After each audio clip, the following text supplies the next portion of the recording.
for another amazing panel discussion. With a lot of demand, we have brought back Takadao, and with ourselves, we have Brother Morrad from Takadao, Sister Sharene, and again, Khalid. Before I get started, guys, how's everything? How are you guys doing? What's going on? Alhamdulillah, ladies first, right? Yes, Everything that's is right. doing well. Jazakallah khair for asking. Brother Morrad, Assalamu alaikum. Khalid. Thank you so much for having us, Khaled, brother Khaled, and Ahmed. It's a pleasure being again live with you. Thanks. Amazing. Khalid, how's everything? What's going on? Assalamu alaikum, everyone. Hope you're well. I look forward to a fun discussion with some great people. Amazing. Okay, so today we will be talking about defining Islamic finance and is crypto the answer, and is DeFi the answer? Now, to start off this discussion, I wanted to ask the first question. What we'll do is, as Sister Shireen has said, ladies first, and from there we'll go from Shireen to Khalid and Khalid to Murad. But if you guys want to like jump in, feel free to jump in. Uh, why should we truly care about DeFi? Like, what's the value that crypto and DeFi is bringing to us? Sister Shireen, let's start with you. I think maybe I need to explain a little bit about my story. Hmm. And as with everything, right, you come to a point in your life and you wonder how you got here. And you realize and you try to point to some event that led you here. And most of the time, there's not one thing that has led us here or led me here, but multiple things in my life that, caused me to end up where I am today.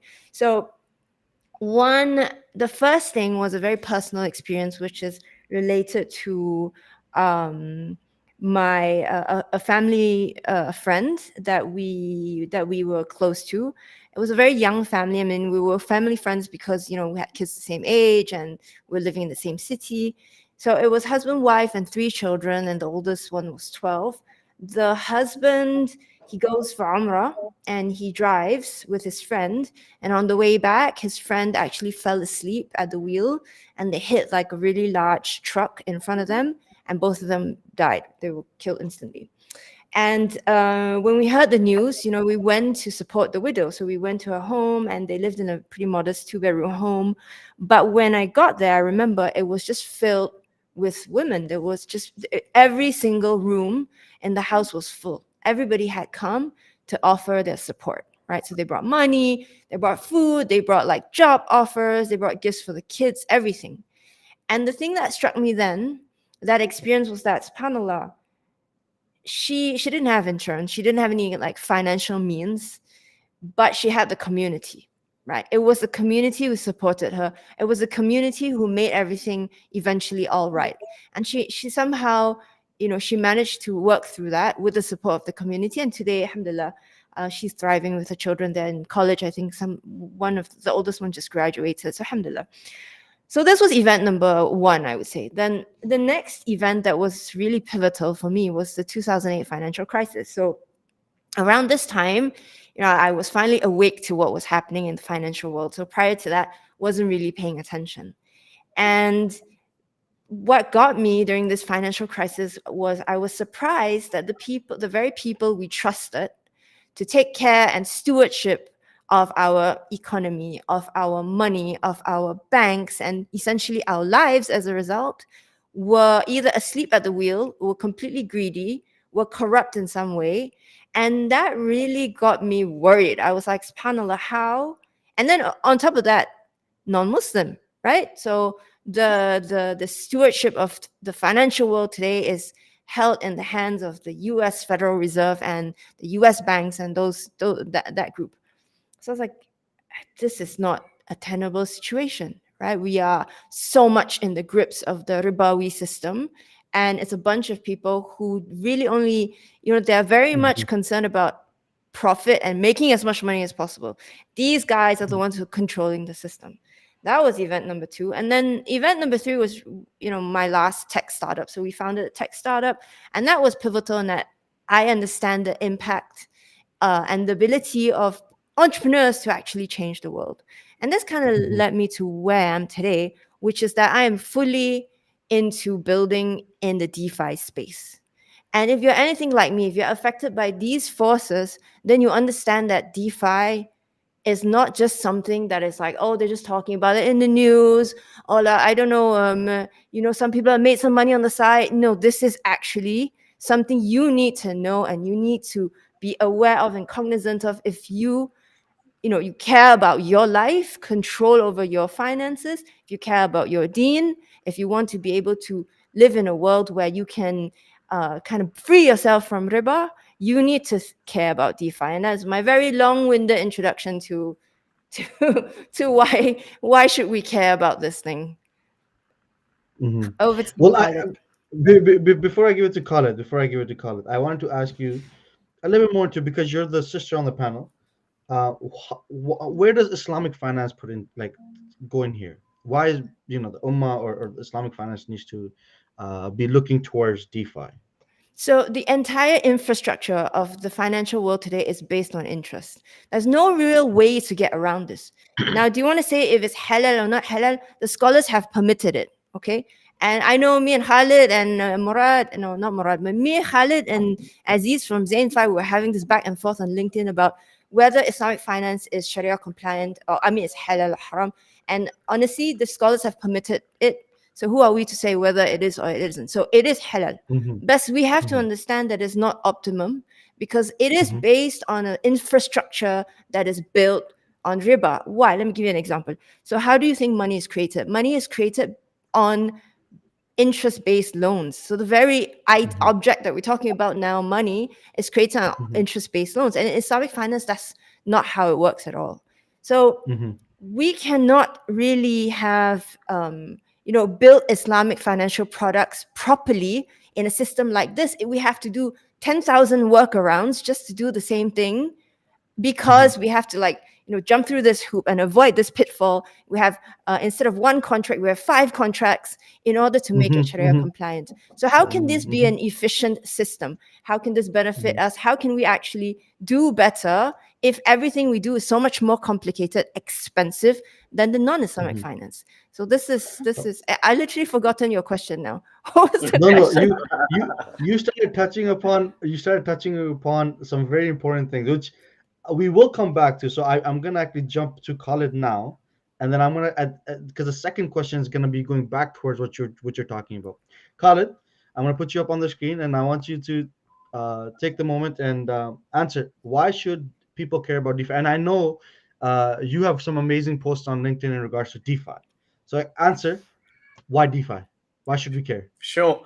So look, firstly, my background is probably different a bit to the others. I'm your sort of old school Gandalf of like banking and Islamic finance, right? I worked at investment banks, Credit Suisse. I was at Moody's for 16 years. So for 20 years, I was an insider into that system, how it works, banks, etc. I'm completely fluent, and I have a very institutional background. I'm not a crypto bro. I'm not a hacker. I just kind of okay. I do a bit of video gaming, but like since I had kids, that's kind of over. But my awakening, 2 things. One, the financial crisis, like a lot of people, where suddenly banks, when they make lots of money, they keep it for themselves and their shareholders. But then when they lose lots of money, it's everybody else that has to pay. And this is just a social injustice. And jumping ahead to one of your questions, social injustice in Islam is obviously, I wouldn't say prohibited, but it's Islam is there to prevent social injustice. So that's one thing. The second part of my journey to the dark side is the book, The Bitcoin Standard by Saifuddin Amos, right? I've been working in financial services. My background is actually credit and banking. I never actually questioned the nature of money itself. It's just the system, as Sister Sharene was saying, it's just a system that you're surrounded with, and it's accepted as a de facto standard. And you don't think, that's like you have the the sea, you have the land, you have the sky, and then you have the money. Like as almost it's part of nature, as it were. But then Bitcoin and that book took me down the rabbit hole, the nature of money, the history of money, where it came from, and I highly encourage people to read that book. It's not hard reading. It's, you know, there's history in there, a bit of story. It's quite good reading that I think anybody that wants to understand the world we live in and the nature of money and how money feeds into everything that we do should read that book. So seeing the injustice, seeing the nature of money is not a standard issued by nature. No, there's different forms of money. There's backed money, there's credit money, there's fractional reserve money. There's all these different forms of money that, because they're all interchangeable, we just assume they're the same. And why would you question it? Because they don't teach you at school. The scholars are not teaching us to question the nature of money. It's part of the system. Mm-hmm.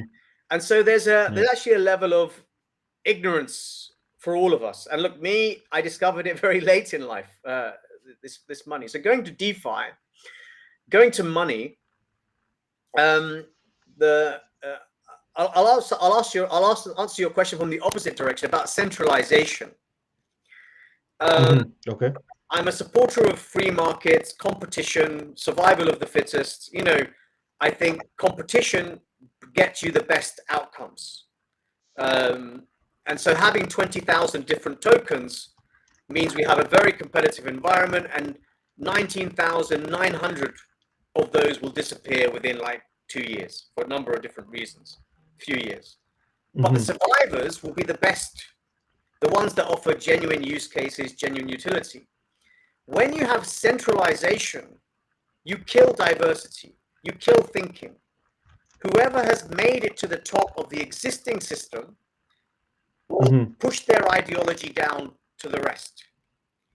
Now, DeFi, or decentralized finance, says we will have different ideas, different products, different protocols, different startups, different businesses, and from this ocean of chaos for this ocean of chaos, we will emerge winners, and those will be the best situations globally. So that's why DeFi is important. Is the decentralization aspect will allow competition in finance, competition in money, competition in Islamic finance in a way that will ideally bring the best outcomes for society, for the ummah, for the people. So that's the reason for my DeFi passion. I can hear my amazing. Is glitching. Is it clearer now? My voice? No, still slightly cracking. And what we'll do is we'll give you a chance to just fix your mic in between. But I'll jump to Morrad. But before I jump to Morrad, I just want to let everybody know, guys, I see that a lot of people have joined this live, amazing, from across different platforms. So it's connected on Takada's platform, it's connected on MRHB's platform. We're going live right now on multiple social medias, and I can see so many questions come in and comments come in. There's compliments that are coming in for your brother Morrad, for you, for Sister Sharene, for Khalid. So this is amazing, guys. Whatever questions you have, no matter what platform you're on, just put it in the comment section, and I can get them. I get them live as they're being posted. So I want to ask brother Morrad, very quickly. The screen's gonna be to you. So why should we care about DeFi? And while you're at it, while you're answering this question, put an angle of the Islamic finance discussion in there too, if you may. So, Assalamu alaikum wa rahmatullahi wa barakatuh. So, I don't know if I'm qualified to make any statement as Islamic finance, because I'm like a layman, like everybody else. I'm just a simple Muslim looking for getting my knowledge from the scholars globally and locally here in Saudi Arabia, and keeping in touch with them and making sure that whatever we do in life is aligned with our Islamic values, of course, and our principle. Okay. So when it comes to a little background of where I come from as well. So of course I'm French Algerian. I was a co-founder of peer-to-peer marketplace for second-hand items here based out of the GCC that got acquired by IKEA Group back then. And last year we started looking at Islamic finance and the product, as Sharene was mentioning, based on a personal, personal experience and also my personal experience when it comes to using different, banking system, insurance availability and stuff like that. Thankfully, we live in an Islamic country, so things are much easier for us, I would say, in order for us to not be affected. And I'm sure that most of our audience are like from outside of Islamic country, where they find it even more difficult for them to abide to some of the product or that are available for them in their own country, whatever it is. So of course I was exposed to I would say back in 2000, I say, I was exposed already when I was a student in the US with the ridiculous scam of the overprinting of the fiat currency. And the first thing when I was there as a student, I was challenging most of the Americans there on the ground in the US about the Federal Reserve, and who were the Federal Reserve, and what was these things, because for most of the American general population, Federal Reserve means it's an institute owned by a federal government, which is completely not true. It's a private company that has been assigned to print US dollars currency. Can you imagine? The government has hired a private company to print the money for themselves. And then when I stumbled into that, I was like, oh my God, what's happening here? Right to realize that we were really living in a fairy tale with overprinting and all these kind of things. And I was talking to economists back then. Some of them didn't even know about this and stuff like that. And it became like very recently that now is becoming very, common knowledge among people that Federal Reserve is a private company building and printing money as they go, and they decide about the interest rate and so on and so forth. So going back, of course, to the scholars, to go back to the people who of knowledge and stuff like that, we realize that in order not to affect most of the Muslim in general, because actually whenever the US print a dollar, extra dollars, we are directly impacted. So the last printout that they did recently, we lost directly 30% of the dollar value.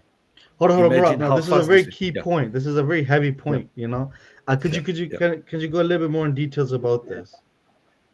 So whenever the Federal Reserve of the U.S. government asks the Federal Reserve to print money to be spent, the value of our dollar will devaluate right away. We are directly impacted. We don't. If you live in a dollar zone or dollar peg zone, you don't feel it right away.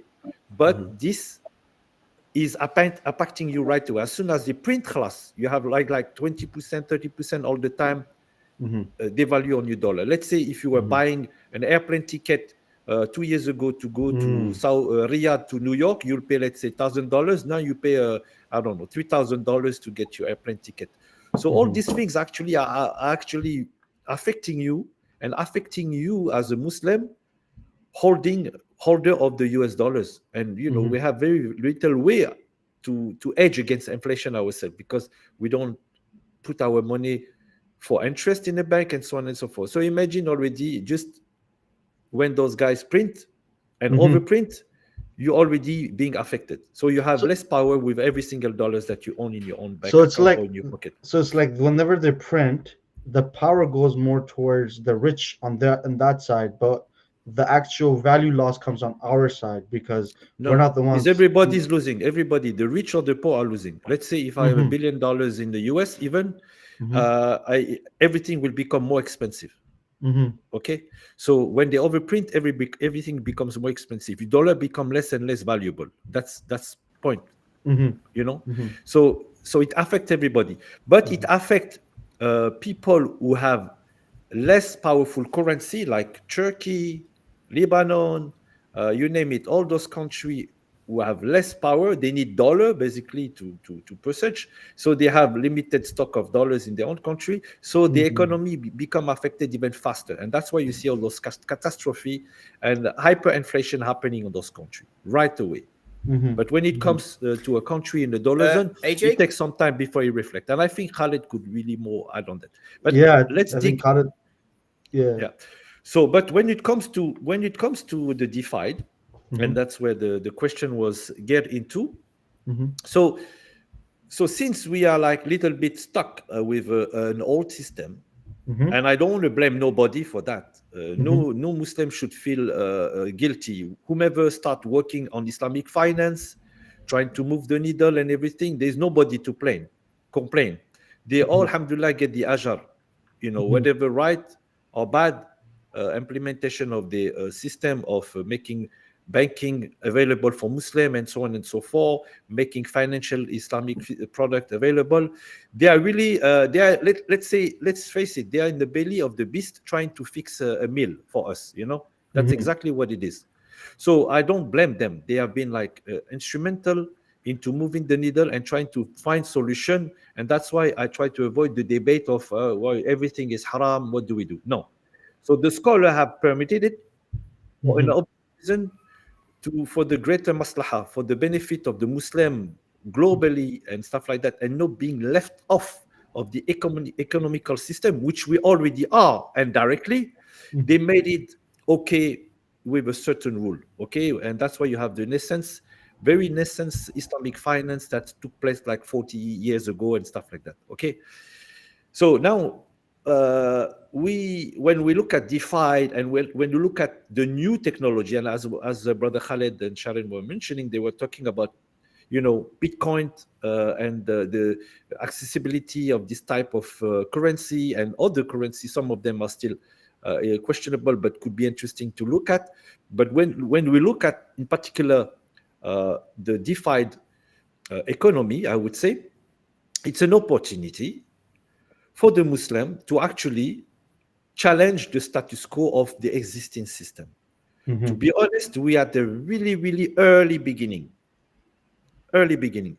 So there will be a lot of trial and error, mistake happening and stuff like that. But the good news, this technology that is transparent, clear to everybody, available to the have and have not, the end bank, which is 80% of the African population are end bank, they are giving them an access to a certain kind of liquidity, transparency, and finally getting access to this real economy.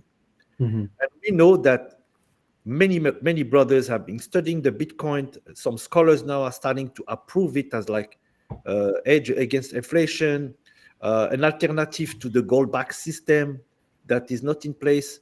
The fractionality of this technology and Bitcoin can make it more scalable. I know a lot of things will develop as we are going, and I think Muslim have been a little bit late into the play because of a lot of restriction. But I think we have a window of opportunity to kind of redefine our financial model using a very stable cryptocurrency to make it happen, and using DeFi. And that's a window of opportunity. And again, it's very early in the game, and I'm looking forward to more discussion on that, inshallah. I think Khalid, you wanted to intertwine, jump in between there, because I mean, there's some really core and heavy. I mean, the topics that Morrad you brought up, I'm loving it because I have a background in economics, Yeah. and I wanted to come like I wish we could do like a 3 hour just on each one of those things that you said, because you picked up on three very major points. But that's but we're gonna get back to them maybe inshallah in the future sometime, which I'm gonna bother you guys again about.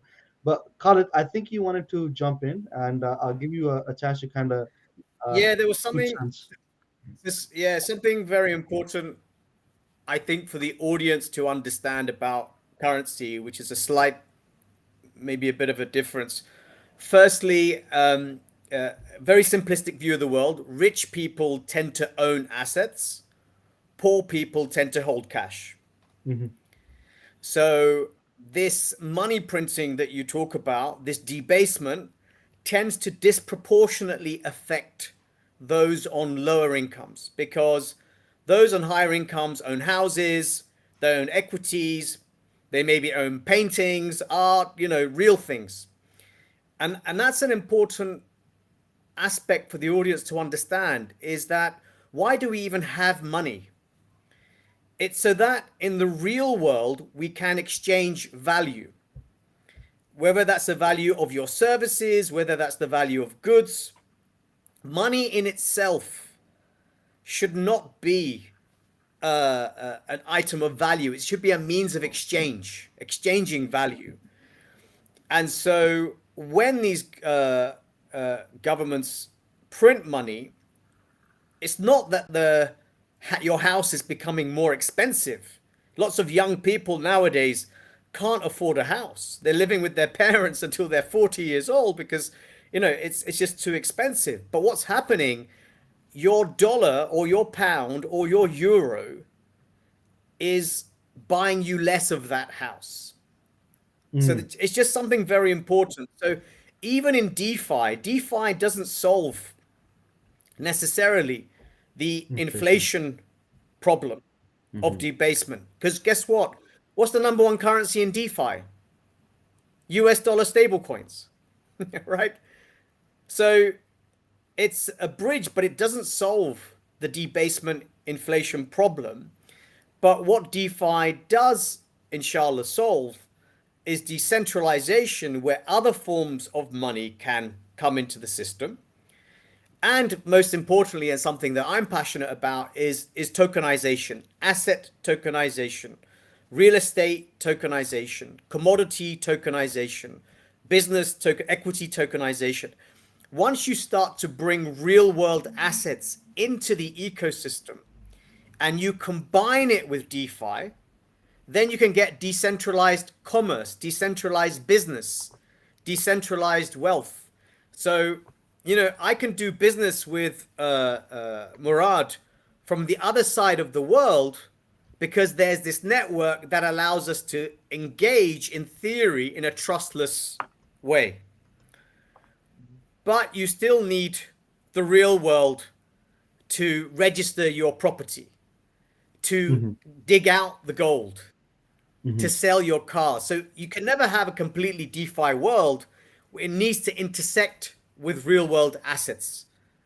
So I just wanted to make the point about assets being crucial, and that money should be a means to exchange assets. And you can escape debasement to an extent by holding assets of some form or other that you can eat, sleep in, drive, work for, etc., etc. MashaAllah. Before I go to the next question, and the panel, I prompted you guys your second question. You guys can check in the chat. Everybody, I just want to let you know I'm getting a lot of good interaction from YouTube. If you're on LinkedIn, you're watching through LinkedIn, you're watching through Twitter, put everything in the comments. That's going to help the algorithms.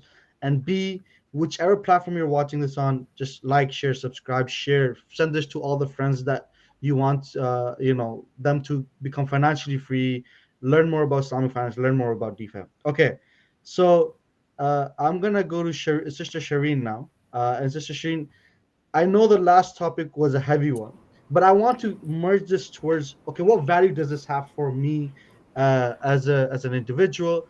Can crypto adoption lead me into true Islamic finance freedom? So I want your 10 cents on this, please. So Khalid talked about something, and I wanted to add on it, and hopefully it's a good segue. Okay. I just came back from the US, and in the US, I don't know, my son was explaining that how they live is basically they borrow till they die, essentially, right? So the rich people, in order to keep their assets, and it's because this is the way the system is set up, they actually borrow money, they have the assets, and then they pay it off later on with devalued dollars, and that's how they stay rich. And then you have people like the CEOs of big companies like Amazon and Tesla and stuff like that. So instead of getting a salary, what they will get are stock options or stock grants. they will deposit these stock grants with the bank as collateral, and then they will borrow from the bank, and then later on pay off with, again, devalued money. Now, the stock grants, which are the assets, grows in value, all right, and the actual cash devalues over time. So they are paying less and less over time. And on top of that, they don't pay taxes because you don't pay tax on a loan. And this is how the rich people actually manipulate the system in order for them to stay rich. Now, what that means is it disproportionately affects us, the Muslims, who cannot deal with any of this. We cannot borrow because of interest. We cannot loan because of interest. And none of this makes any sense for us. So we are systematically excluded from being able to hold on to our wealth. For us, it's like, the sand. It just, you earn some money and the sand just pours out of your fingers. You cannot hold on to your wealth. Because, if you want to buy assets, you need cold hard cash. Or you need to go to the bank to borrow and get interest. So there are ways. So here we are, we're struggling to figure out how actually to do a very simple thing, which is that we want to earn money and be able to keep the money. That's really all. We don't even care about like getting rich. We just don't want to work all this time, earn our money, and then still become poor and get poorer over time. And so this is the thing that DeFi and crypto helps us to solve. We can now build systems which take us out of this riba system, which allows us to collaborate with other people around the world, and that will then enable us to have this kind of financial tools that we can use, right, in order to move ahead in our lives. Now, this is what a lot of us innovators are doing. This is what Marhaba is doing. This is what Takaturn is doing. This is what we're doing with Takaturn, which is our new product that we're launching today, which is how do we now collaborate as a community? Because this is what decentralization is about. It's about community. It's about bringing a bunch of different people so that there's not one person or one authority that makes all the decisions, right? So this is where I see DeFi going. There was a second part to this question, correct? Yes. The second part was, how does it benefit me? And how can crypto adoption lead us to true Islamic financial freedom? Okay. So I talked about how really the simple goal for everybody, and a lot of people come into DeFi, they want to make money, become rich, they want to speculate. This is not what we're talking about. We're talking about the simple goal of the Muslim, which is I want to earn a decent a living, halal. I want to be able to save my money in a halal form, and I want that I'm not poor, even though I work so hard over 20 years. I want to make sure that my money keeps its value and I'm not poor at the end. This is all I want to do. I'm not Elon Musk. I don't want to become like richer and richer over time, right? Yeah. Even this we cannot do with the traditional financial system, but you can with crypto today. Yeah. Now, the base use case is Bitcoin, right? Because of the scarcity, because people cannot just keep printing Bitcoin. Therefore, it will maintain its value. It's very much like a digital form of gold. Why is gold chosen as the sort of natural money? It's not because, I mean, of course, it was mentioned in the Quran and everything, but that came after the fact. Gold was money before even the Quran was revealed. Why was it chosen by humanity at large? Because of scarcity, because you cannot go and make gold in a lab. You have to dig it out somewhere. You have to exert time and energy and effort to go and mine it. And because of this, gold became a good store of value. And likewise with Bitcoin was designed to be this way. Today, why can't you do this with gold? Somebody will say, well, if that were the case, well, I'm just going to go and buy gold instead of hold dollars. Recently, we actually were in Singapore and we bought some gold, right? Because we're gold bugs, right? We wanna diversify. And we live in Saudi Arabia. So on the way back, they stop us at the customs. They're like, what is this? So we explained to them, yeah, this is whatever. This is just gold, da, da, da. And they were like, okay, you have to pay taxes on it. We're like, sure, fine. And we passed through the customs. The point of this story is that, number one, you cannot move gold around without somebody knowing. Impossible. You want to go through a border, you're going to get an X-ray check and they're going to find you and they're going to find your gold. Number two, you have to pay taxes on it, and it's still a controlled commodity. Mm-hmm. So what choices do you have as a Muslim now if you want to hold on to your value? You don't have that many. It's really assets, hard assets. It's really something like Bitcoin. And it's like what Khalid is talking about, tokenized assets, Mm-hmm. right?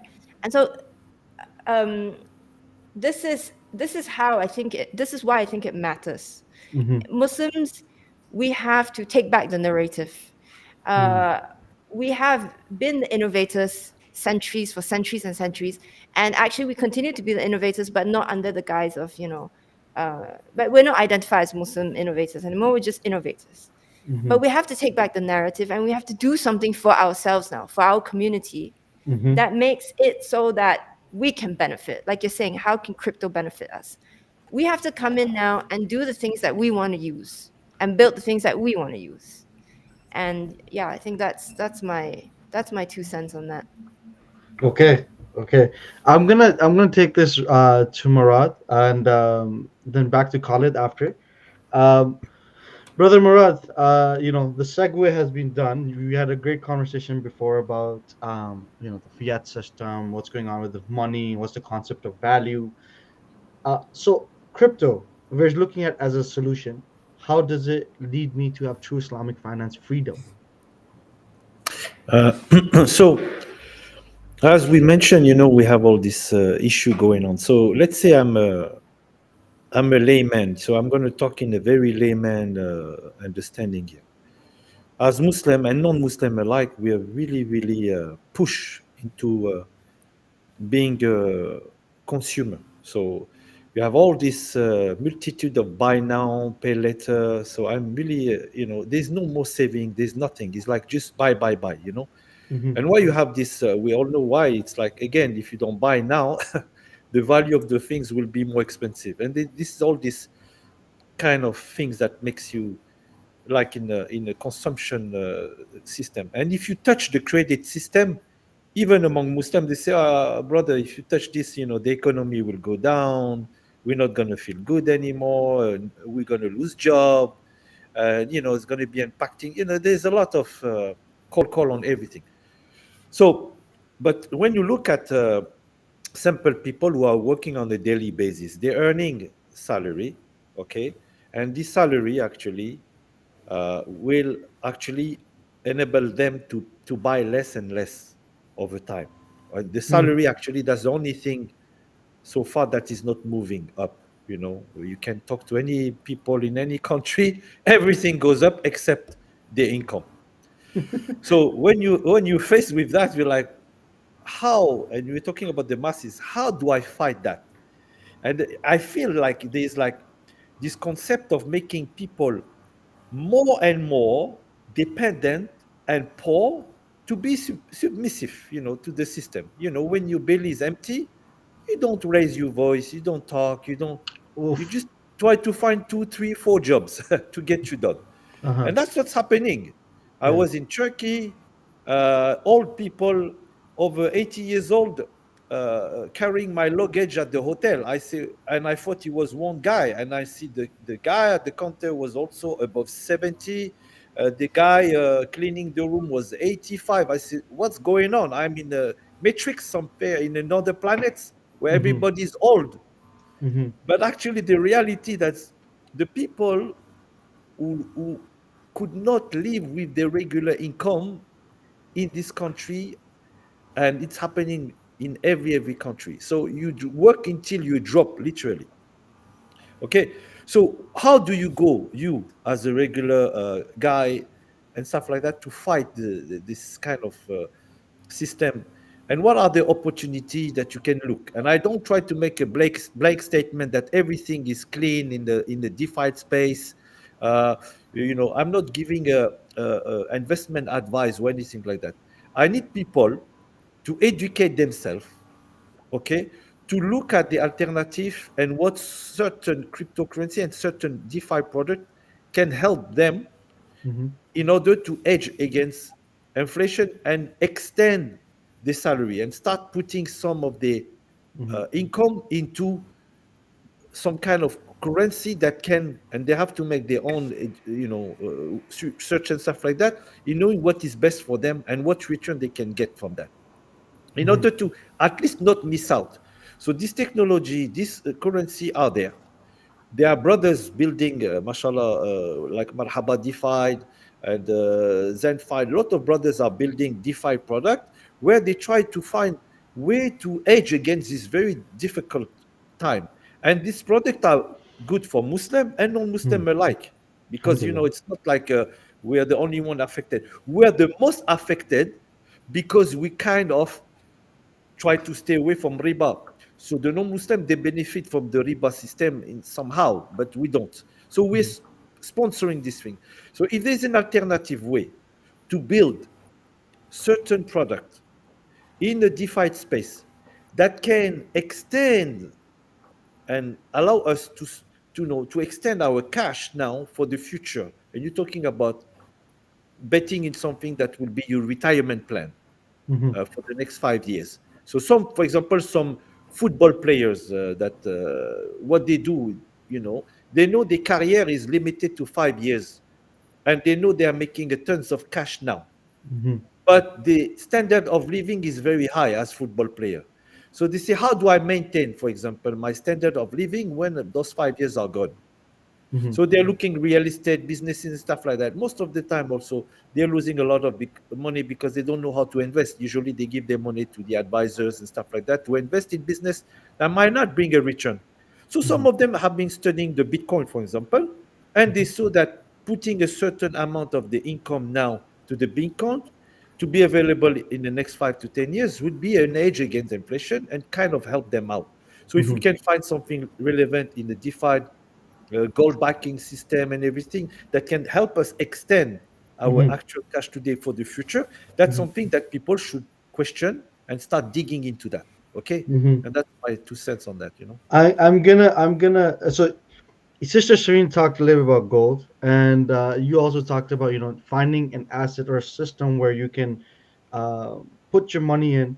And before I jump to Khalid, I have Nakib, the CEO of Marhaba. He sent a comment, and I'm gonna just prop it up on the screen right now very quickly. And this is like a dirty plug or a sneaky plug for our product Tijarex. He says Sister Shireen should have bought gold via Tijarex. She could have carried tons of it in a small ledger, and then smiley face, which is true. I mean, you can buy millions of dollars of gold and just keep it in your ledger or your in Tijarex. Exactly, Yeah. exactly. And it's ridiculous because you cannot anymore. It's you feel limited by your travel and limited in your own money. You cannot buy things anymore Yeah. easily. So yes, the DeFi is the solution, as brother Nakib is saying here. Or Yeah, or I have some friends. They have AJ. they have Rolexes. They walk across the airport. Anyway, let's not get into that. You But don't yes. find them, unfortunately. You're Yeah. buying Rolex and watches, expensive stuff. Yeah. Now you cannot find them even. They don't Yeah. sell them. They are too Yeah. too hard to get even. So Yeah, it's yeah. true. It's true. Okay, Khalid, the floor's with you right now, but I'm going to change the conversation just slightly. Not just can crypto adoption lead us to true Islamic finance. I want you to be a little bit more specific. Okay, I want you to give examples if that's possible, because it's not like about talking about well, crypto is this holy solution. There's people who are wanting to learn more about exactly what can I do in crypto or in DeFi so I can have a better financial freedom as a Muslim. Yeah, you're not going to really like my answer, right? That's fine. That's the whole point of this. This is a panel Yeah, yeah. Look, discussion. even though I'm passionate about DeFi as a journey and the end game, uh, it's not. Crypto is not necessarily the answer now. Like, I wouldn't want people to go and put 100% of their savings in crypto, right? Because crypto means a lot of different things. It's a very generic term. Crypto is just a technology, Hmm. and it's very volatile. Hmm. So again, not investment advice, but diversification. Spread your money across different assets. Some Hmm. in Bitcoin, some in crypto, some in real estate, some in this, some in that. And don't put money you can't afford to lose in a volatile asset. Now, even gold, Hmm. here's the problem with gold. Um, there's the physical supply of gold, but then there's the gold derivative markets, which are 10 times the size. And even though central banks are buying gold like crazy, the price hasn't jumped as much. So there's commentary that market is using derivatives to drive down the price of gold, using non-tangible fiat money to drive down the price of gold. So this could last a long time. So putting all your money in gold, a non-yielding asset, is also not the solution, because you don't know how long this manipulation or suppression may continue. Is it a few years? Is it 5 years? But if you look at gold since, I don't know, 70s, it's probably gone up by 40x. But if you look at the last 8-9 years, it's just been going sideways pretty much. So again, caution about putting money into non-yielding assets. I would probably buy equities in gold miners. Okay, right? interesting. So shares in businesses that are linked to gold, etc. I'm a big fan of uranium, actually. So I hold stocks in equities in uranium miners. So for me, until you get this yielding ecosystem on chain, actually your options are not that wide. Now you do have within the ecosystem halal staking in the shape of Miro, where you can generate sort of 5%, 10% kind of yields, but it's in Marhaba tokens. You can also do halal liquidity mining and yield farming, etc. Again, these are complicated terms, but once again, there are sources of yield in DeFi. And again, shameless plug, Marhaba DeFi brings those to the community in a halal way. But then even then, it should only be part of a diversified portfolio. Don't go putting all of your money into DeFi. It's just not there yet. Money you can afford to lose. Bitcoin, DeFi, equities, really, a balanced portfolio of real world, old world, new world technologies. Diversification is key. And for the higher risk stuff, make sure that it's risk adjusted. Don't put your life savings, don't put the money you need for your school fees into crypto, right? You still need to, the world is not there yet, but inshallah we will build it. Yeah. Okay. We talked a little bit about disposable income. So be careful, guys. No matter what you do, whatever investment you do, and whatever funds you have that you want to multiply over time, it's about disposable income, not necessarily things that are your necessities. So if your responsibilities of a family, those are your first responsibilities, not necessarily trying to make all that money. Sister Sharene wanted to jump in. So, sister. Yeah, I just wanted to say, look, there are different strategies to do this. And if I go back to the original problem, which I was trying to solve for, which is how can I preserve my wealth, right? Simple me, I don't really want to trade. I don't really want to, do anything complicated. The first thing we need to do is to be able to save money, right? Yes. To be able to save money to hopefully generate a little bit of a yield or passive income on the money that we're saving, and in a way that is Sharia compliant. That's essentially, I think, the first step for most Muslims who are just like, I don't know that I'm in it to get rich, but I really don't, I want to protect my wealth and I don't want to get poor. So here, that's what we're doing, right? So between Marhaba, ourselves, and a bunch of other players, we're trying to build these systems that allow people to do just that, to save money, to generate a yield, to be able to access loans as well. Because one of the pain points for Muslims is that, look, everything is getting so expensive. And if we want to get assets, we need loans. How can we access loans that don't have interest? And this is where the community steps in. So what we're doing, and actually we're launching today, is a product called Takaturn, which allows people to pool their resources together. And actually each one takes a turn to both save money and get a loan. So these are the types of products that we need more and more of. Mm-hmm. Now we obviously launched this one, and we're obviously doing this one, and we love for everyone to come and join because there's a community play.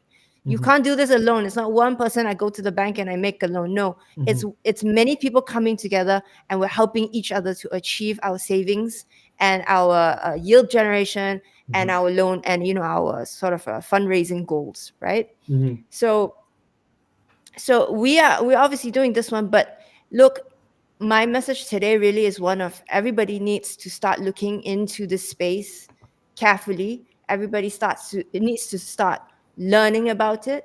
Everybody needs to start trying it. And as Khalid say, don't put all your eggs in one basket. Try it. Go with a Yeah. small, easy thing that you understand, right? Test Mm-hmm. it out. And then everybody needs to start engaging and telling the innovators. If you're an Mm-hmm. innovator, start building. If you're not an innovator, come and talk to us and tell us this is what we really want. Yeah. And then this is how you go about building the initial bits of a platform. And you Mm-hmm. want to talk about Islamic finance is a huge thing, right? But we got to start small, bit by bit by bit. This is how we get there.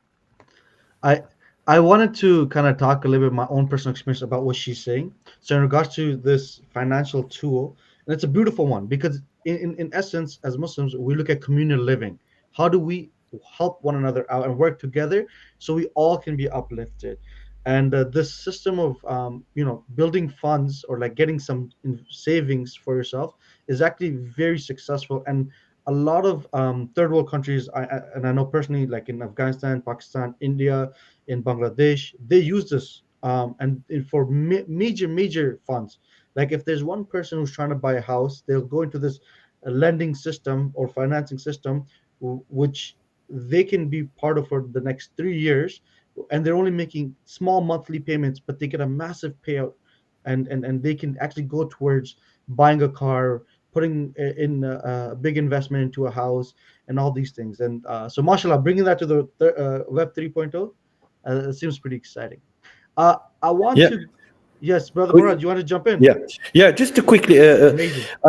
as we all saying, Hmm. be careful, be aware, be educate yourself and stuff like that. What is important is this defied economy.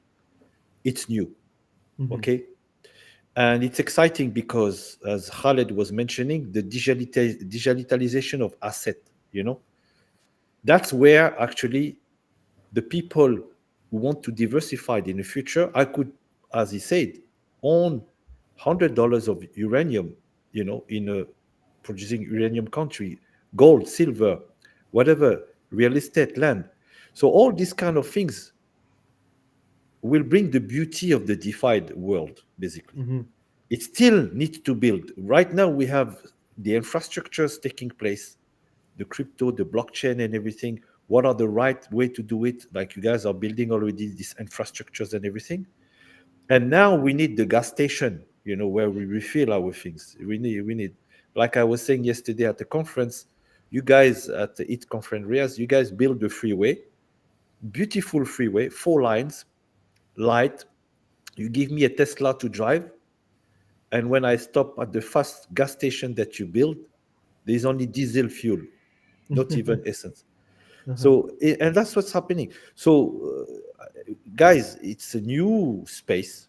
It's Hmm. very exciting Hmm. for all of us, but we're still really early in the game. And all these things that can happen in a decentralized way, like we say, you could have a decentralized bank, you can have decentralized product, and we encourage actually builders, developers to come and join into this venture. We Hmm. need more Muslim to be involved, engineer, tech, and everything, to be involved in building these things. Okay, we Hmm. need more gas station with all type of fuel. Hmm. Okay, that's what matters. And that was my 2 cents on that. Amazing, mashallah. AJ, Yes. sorry, I just want to make an important point because there was a question in the Q&A where someone said, is DeFi just for Muslims? Yeah. Uh, Look, the problems that we're talking about affect everybody of Hmm. low, middle income, whether you're Muslim, Jewish, Christian, Sikh, Buddhist, it doesn't matter. We Hmm. exist in a fiat money system. So DeFi 100% is for everyone. And what's interesting, look, Muslims, we didn't invent the prohibition on riba, right?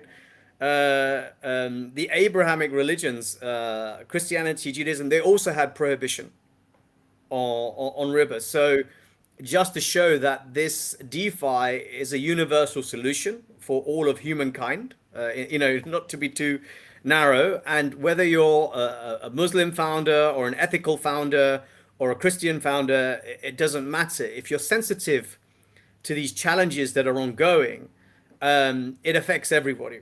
And so just to make that point, because somebody asked, it's an inclusive solution. I'm gonna get to the questions in the things, but before that, I need permission from you guys. Can we extend this podcast for another 20 minutes? Because there's one minute question that needs to come in between this, and then we're gonna go to the Q&A. Is that okay? Can I get? Yeah, go ahead. Okay, amazing. All right.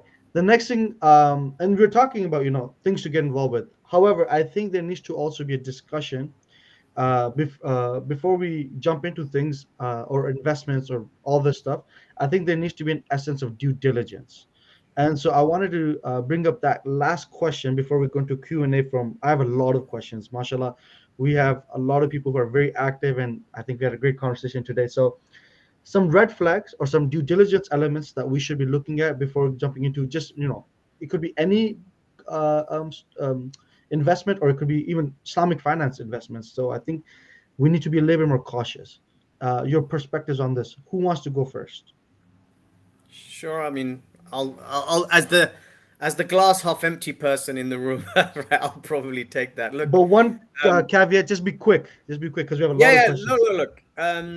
A couple of simple things. Firstly, do be cynical as a general rule about the space. It is risky. There is a lot of misunderstanding, fraud, scam, etc. So be cautious as a starting point. But a shortcut is the team.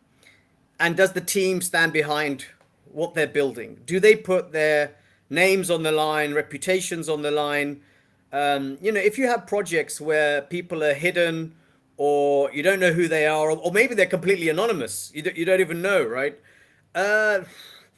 If people aren't willing to stand behind what they do, that for me is, I would say, a bit of a red flag. The second thing is, and this is more from a business sense standpoint, are they building something useful, right? Are they building something that is needed? Is there product market fit?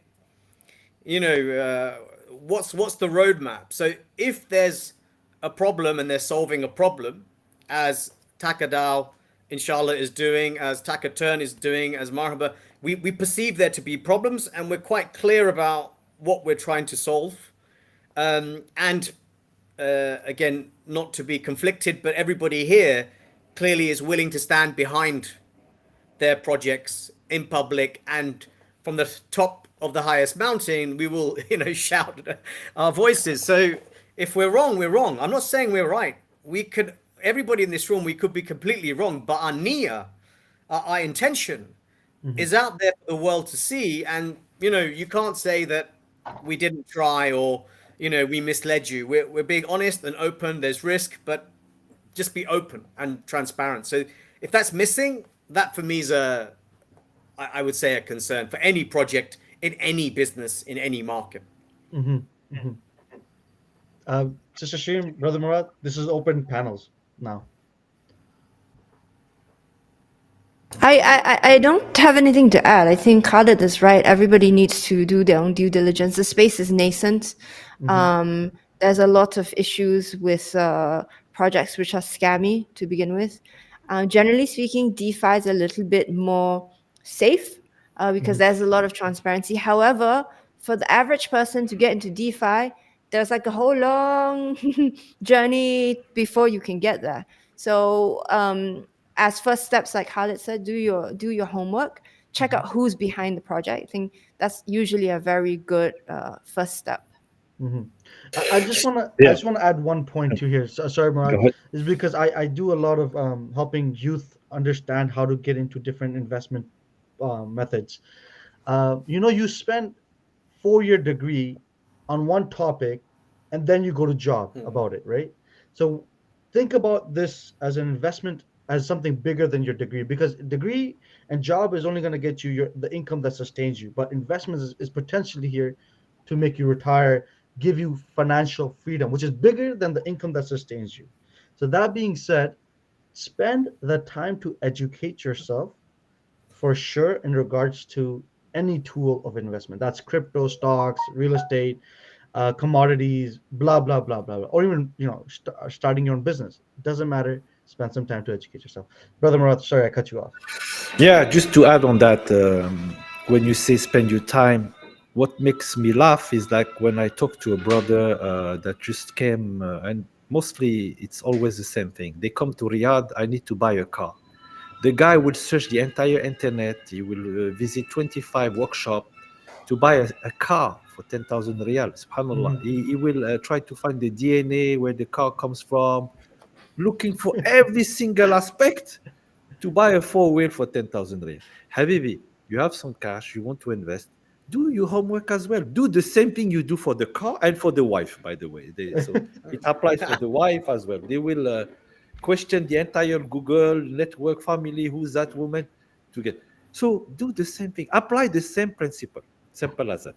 When it MashaAllah. comes to this, put the line, okay, you did this, do the same. Then come to the people who are building, like Khaled was saying. Talk to the people who are visible, people who have a track record of building company, doing things.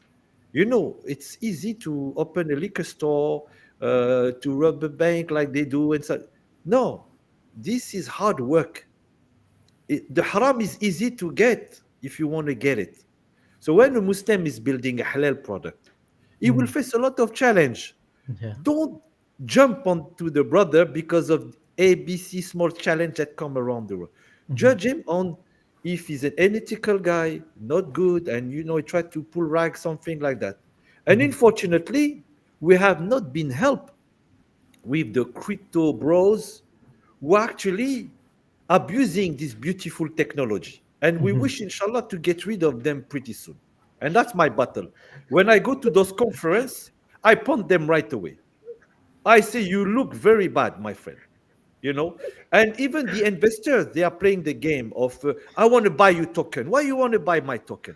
Why do you want a token for? Mhm. You know, Mhm. so we have all these kind of things. So we have to be very, very open.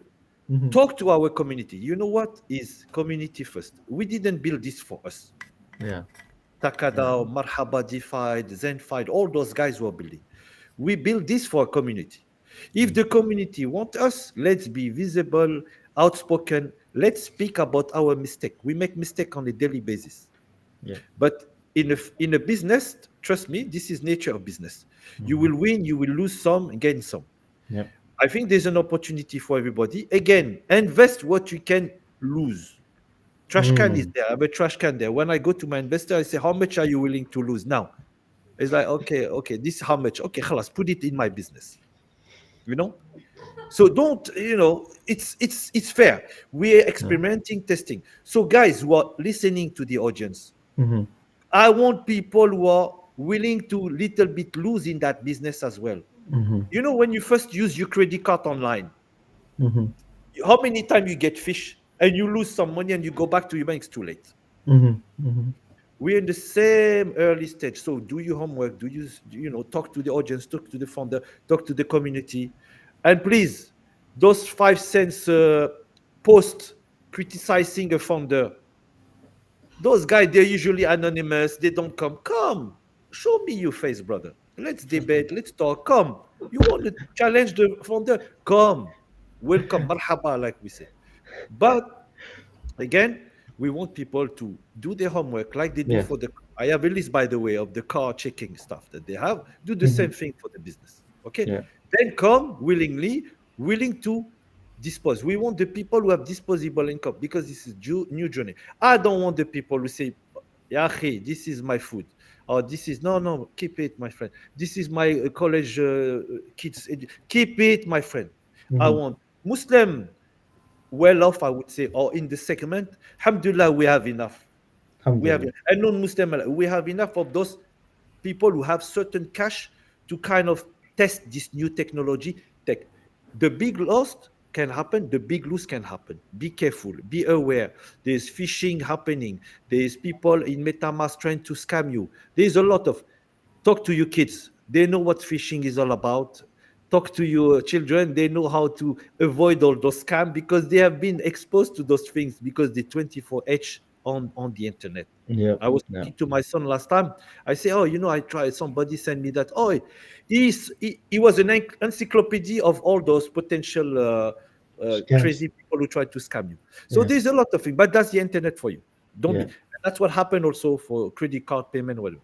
But inshallah, let's go to Q&A. And sorry for taking this time. No, that's okay. That's okay. And I think it's good to have a precaution. And one more note, just I want to do before I get to the Q&A is that remember the biggest successful companies out there right now: Amazon, IBM, uh, Google. Just go read about how many years they were in pure loss, or read about how many years they had nothing that was like revenue generating or anything before they actually became what they became. So it's about understanding the vision and working with that. Okay, so I'm gonna prompt up the questions also, but let's be quick. And I'm only choosing the questions that I think are gonna get a good valuable answer out. So first of all, we're gonna start off with this one. uh, what are the negative implications of bringing other forms of money? Isn't the point having one thing that is decentralized, like Bitcoin? From Sasha. Oh, Yeah, whoever yeah. wants to Look, go. I'll tell you. Look, uh, even Bitcoin, there's nodes, there's people, there's the market's manipulated, there's a lot of insider trading and so on. So even Bitcoin is still at 1%, 2%, maybe 5% of its journey. So maybe in 10 years, or it might be a stable substitute, but having different forms of money, you have competition. The best form of money will win in the end because there's a saying, I think Gresham's law, good money drives out bad. Because Hmm. people start to understand this one is working, this Hmm. one is losing. As human beings, you will naturally move to the one that's working. So that's why you need, even now, Bitcoin is a good option, but we're early. Let lots of forms of money, and in a few years or 10 years, the best one will win. Okay. Yeah, I agree with Khalid. The thing about money, which people don't really realize, is that it only matters if there's consensus. If people come together and they decide this is the thing we want to use as the exchange of value, as the store of value, then it becomes money. So this is what we need. We need to have those options so that eventually people will converge to one. But that doesn't mean that you only have one and then you cannot Yeah. go and build some other platforms off of that one. But yeah, it's actually not a decision that we make. It's a decision that the humanity comes to automatically by themselves based on the fundamentals of the money. Yeah, it's a Bitcoin is a good start, as you guys say. It's peer to peer. It's easy to transact and everything, and it's still very difficult for a lot of people to actually trade in that fashion. How you cash out, how you cash in. But it's a good way of exchanging right now. Hmm. Fun, and people travel here and there, and they want to cash out this way. That's fine. But as Khaled say, we're still very early in the game, very, very early in the game. The people who can look at it more carefully and see how to play with this currency, that's fine. But we see that different blocks are coming together to try to create a different currency, and it's not even happening yet. And it might take years and years and years before getting rid of the dollar standard and stuff like that. So there's not one thing fit all. Now dollars is still the king, and unfortunately, but we need alternative, and inshallah maybe more cryptocurrency, and Bitcoin could be a small way to get there, but we are like a 1%, as you mentioned. Yeah. Okay. Next question. I think Khalid already answered this. Is DeFi systems suitable for only Muslims? What about non-Muslims in DeFi systems? No, Um, no, it's for look. Actually, the non-Muslim are more active in the DeFi. They want their freedom, mhm. especially when they come from a liberal country. We remember the fiasco of the truck drivers in Canada. Yes. We remember the 2008 crisis where the bank were failing like I don't know, the water in the sky. So that was crazy. So non-Muslim actually they were the driving force into the DeFi. Okay, and it's actually for more freedom and more ability to own things. And that's one of the tenet of the usually American people who like really they want to value everything as a freedom. But for the Muslim, we kind of late even in the game, we've been like starting debating if Bitcoin is halal or not halal. It's in last week even. So again, this is something that the DeFi is for everyone. Okay. Yeah. Okay. Next question, just for fun, just for some giggles. When are we gonna Marhaba gonna get tokenized Rolexes? I have taken a note of this. I'll get this to the CEO of Marhaba and the CTO of Marhaba about when are we gonna get Rolexes tokenized. If you get tokenized Rolexes, then it's going very wrong, to be honest. Yeah. I mean, that's that's all I've got to say on that side of things. Um. I did want to say something about the tokenized economy. It is still a worry for me because of the centralization of the custody, right? So if you have something that you're tokenizing and it's a physical good and it needs to be kept somewhere, then there is this issue of, there's a point of failure.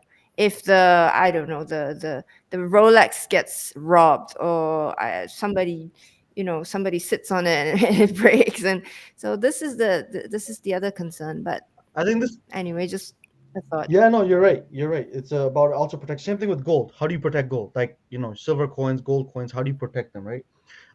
Okay, this I thought it was an interesting one. Khalid said rich people buy assets, poor people save. Whereas Shane saying we need to save and retain the value of our money. What was there a difference of opinion here, or you guys want to clarify? I think No, we're on the same page here. yeah. For me, it's like because we cannot access debt, so we need to save first before we can buy assets, right? Otherwise, you'll be buying, I don't know, peanuts as assets because you can't afford anything that, like real estate and cars and things like that. So that was my point, really. Yeah. To add up on that, for the Yeah, Muslim listen, audience, look, there is actually go ahead. There's actually I don't see any conflicting here. It's fine. What's important is on the saving. There's notion of barakah as well, guys. As a Muslim, we believe in that. We truly believe in that. So sometimes your money can last you longer than you can imagine.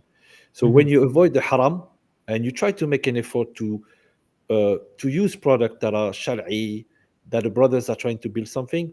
This notion of Allah subhanahu wa ta'ala putting barakah as well. Don't never forget about that.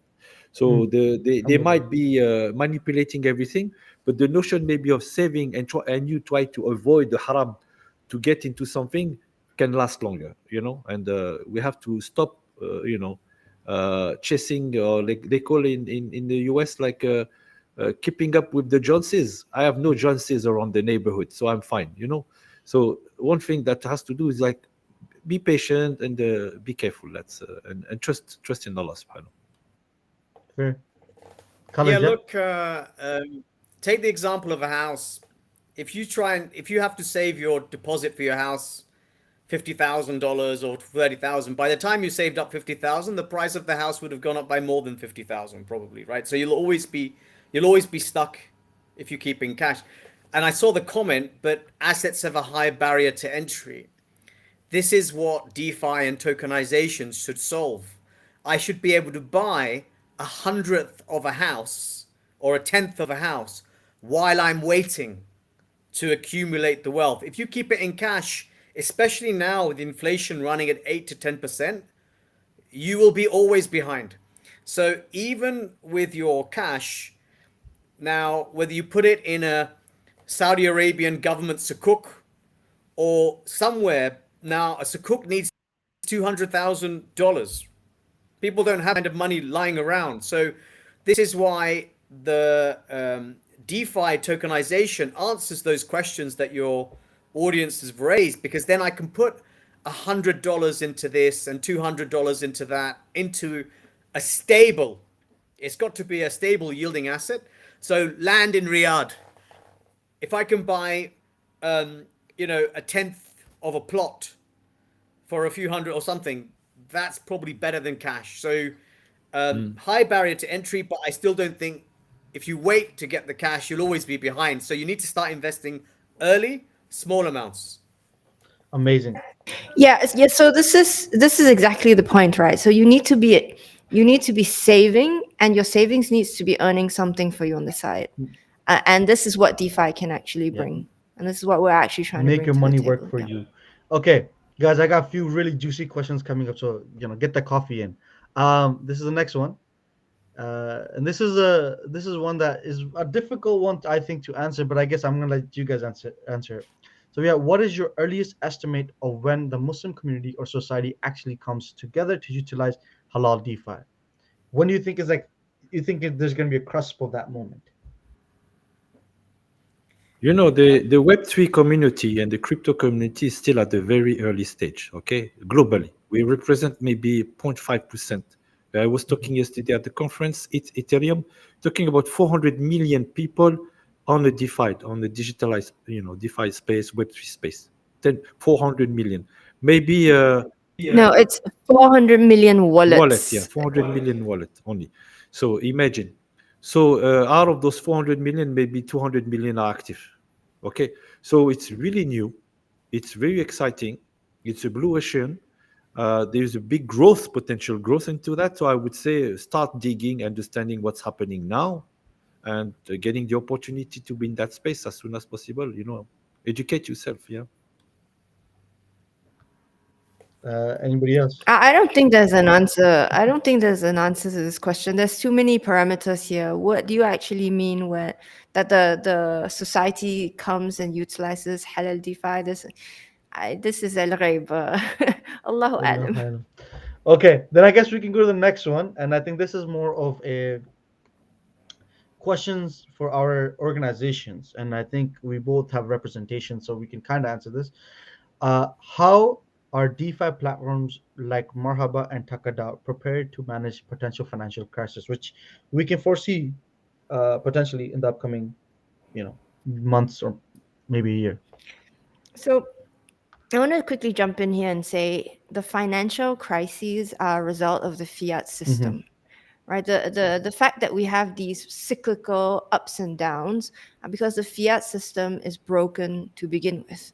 So the way that money is created always causes this bubble to build, and then they play with interest rates up, down, up, down, up, down, in order for us to avert a crisis, which is a natural consequence of the way that the system is set up, the way money is created, and this focus on debt and interest. This is the reason for the financial crisis. So DeFi, if we build it properly and everything is not about debt and interest, then you're not going to see that kind of situation where you have these financial crises. Now, of course, today, crypto world is still very much tied up to the real world. And what we need to do is to decouple these two, right? And I see this happening because a lot of people are now adopting crypto as their main money.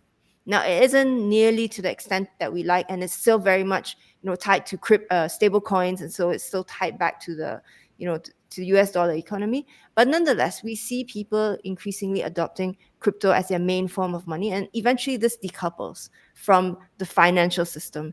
And I think DeFi in general, it's not up to Marhaba or Takadao to handle this. DeFi in general is pushing for that. Yeah, look, financial crises are actually banking crises, right? Mm.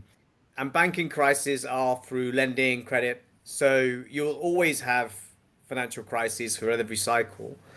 I don't think, a bit different to Sharene, I don't think you can decouple because until you have a global system where fiat money is not anchoring, which I don't see in our lifetimes, there'll always be a link. So look at Circle USDC.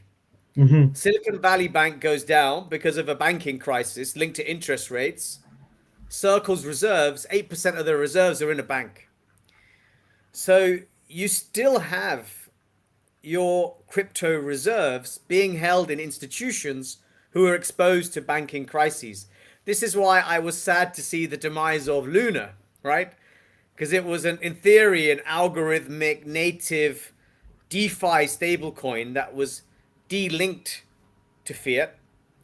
But guess what? It got brought down because of leverage, unsustainable yields, actors. So I don't think platforms like Marhaba DeFi and Takadao are going to manage financial crises. There'll be a systemic effect that happens, but will your platform, if you have exposure to the real world, then it's going to feed through. Mm-hmm. If you don't have exposure to the real world, which I don't foresee in the near future, you're not going to be able to sort of escape it, I think, 10, 20 years. So you have to manage your exposure to volatile assets. So if in Takadao, Marhaba DeFi, you're exposed to gold or land or something, you might think it's safe, but if everybody in the real world starts dumping gold because their stocks are down, well, then that's going to affect DeFi. So, yeah, I think they're still going to be coupled, and you just have to manage your wealth in a way that you have least risky assets along together with risky assets. Okay. I know we're over time, but this next question, I think we'll make it the last question before I give you guys a moment to, say your last few words, because this question ties in very well with this question. I just got to put it out there. I'm sorry, guys. You guys can, but you guys will come back for another call. I know this. So, hello, guys. How can DeFi platforms like Takada and Marhaba work to increase trust in the technology so that it sees even greater adoption as economies recover in the coming years? What we're doing now, right? Conversations, discussions, videos. Education. That's what we're doing, right? It's early stages, and just communicating and sharing, about what we're building is what we're trying to do, and inshallah, hopefully succeeding. If we succeed, then obviously trust will grow. And even if we fail, if it was transparent and the reasons are understood and why not, learn from the lessons, the next version, there'll be iterations, and inshallah one day, there'll be technology that is successful and stable and has, tens of millions, hundreds of millions of people participating. Yeah, actually, yeah, I echo Khalid. Okay, nobody's immune to failure. Okay, but at the same time, there's iteration in everything. Even if both of us or many of the builders in the Web3 as Muslim, we literally were the early forefather, I would say, of the Muslim Web3 generation. We might be replaced for better product, for better things, or people might improve on the foundation that we build. What mattered to us as a Muslim, I think, the most is that we were part and we are part of this. If a success happened within our lifetime as a product, DeFi product as Muslim, alhamdulillah, we get this reward today and for akhirah. If it doesn't happen, guess what? Everybody involved, we get the ajr. Because when we long pass, people will use this technology, will use the foundation we build on to create a more sustainable Islamic product for the future. I look at, for example, the first people who thought about reviving the takaful concept of insurance. They were in Sudan. They built the proper takaful concept in 1950s, 1955, something I heard, the 60s. Eventually, they had no money to execute on their project. So he was born in Sudan from those guys. Those guys are, Allah yarhamhum, long time gone. This concept has been taken by people in Malaysia and Saudi Arabia, and they created the first takaful based on their research and their work. So they got the ajr. So the way we look at it, we want a tawfiq, success for what we're doing at Marhaba, DeFi, Takadao, but there will be people better maybe, or they will be even improving ourselves. So alhamdulillah, we welcome also competition, product to build on what we're doing, and we're not immune from failure. But we try our best to be there on a daily basis to represent our community and to serve you. That's what matters, inshallah. Alhamdulillah. Alhamdulillah. So, should you want to chime in, or should we go right to the closing remarks? She's like, I'm at it. I'm done. I want to give a big shout out to everybody who's watching because I see great conversations. I mean, I'm still getting questions that are amazing, and unfortunately, guys, we don't have the time. So shout out to Sister Aisha, whoever she is. I am Moot, whoever you are, buddy. Thank you so much for your engagement. A lot of you guys, other than that, are also really involved. Layla, appreciate all you guys. I'm gonna give each one of you guys a quick, let's say, 30 seconds to wrap up. Remember, your last remarks are in regards to the original topic of this panel, defining Islamic finance. Is crypto the answer? I will let again sisters go first, so Sister Shireen, and then we'll work our way down to finishing it off. So, as I had said earlier, I think the most important thing that we brought up is that people really should care about DeFi. People really should care about the blockchain. It's no longer just a thing that is in the news and that, is going up and down like this. You need to get involved. You need to learn. You need to understand. You need to start dipping your toe in the waters cautiously because this is going to impact you for the future. Okay, amazing. Khalid. Yeah, I mean, look, I don't like the question actually. Is crypto the answer? Um, I think I think blockchain, tokenization, Web3, DeFi, all of these things are part of an ecosystem because I think a lot of crypto is too risky for a lot of people. So I would just say, look, learn, experiment, try with money you can afford to lose, and when the system becomes more stable, more established, then there'll be time to sort of get more involved more heavily. But for the time being, download a wallet, mess around, experiment, and just learn. Use it to learn about the space and build or participate as is suitable for your risk appetite and tolerance. Amazing. Brother Morrad. Yeah, shukran. I think, yeah, I echo Khaled again. It's not only about the Web3. The blockchain is not crypto only. Crypto is one part of that technology, and is one of the potential, technology that we could use as an alternative way to whatever the current fiat model is, definitely. But we are really into look. We have our back against the wall today. Everything we touch, it's not, it's affecting us. Riba is everywhere. Okay. So if some people come and some innovator comes and start discussing blockchain, Web3, other solution that shababs, young people can put their head into it. And we are really at the beginning. That's why I'm talking to the builders. I'm talking to the innovators. I'm talking to the earliest adopter.